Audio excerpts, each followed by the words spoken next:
अरे पागल विकास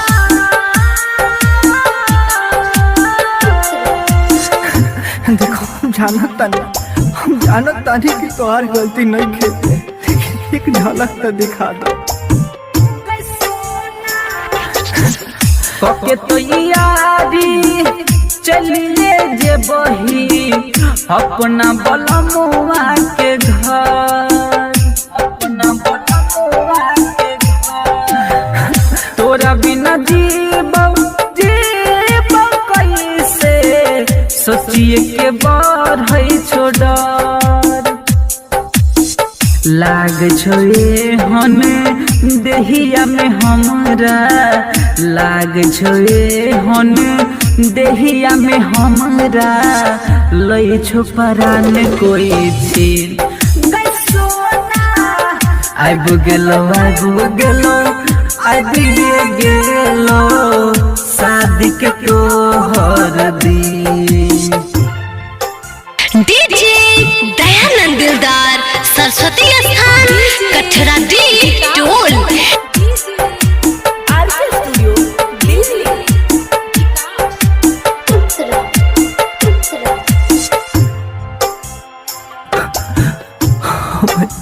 हम पागल रहे।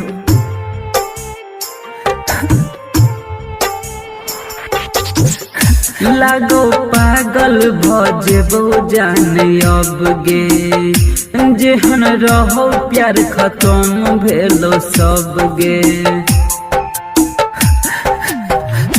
लागो पागल भजेबो जाने अब गे, जेहन रहो प्यार खत्म भेलो सब गे।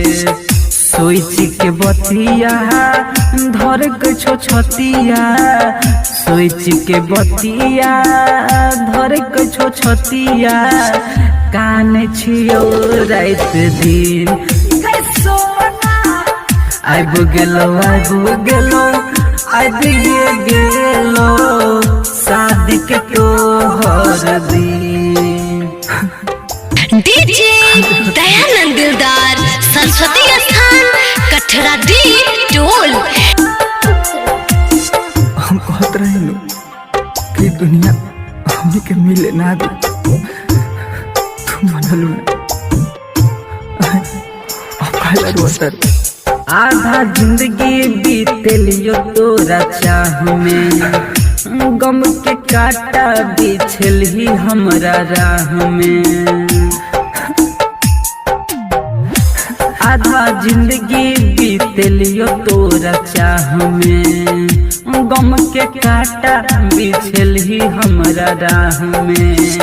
भोला भिखारी के दुख दिल भारी, दीन मुरारी कहो ठीक न छो यारी, कह दिल मना मलिन आइब गेलो शादी के तोहर दी।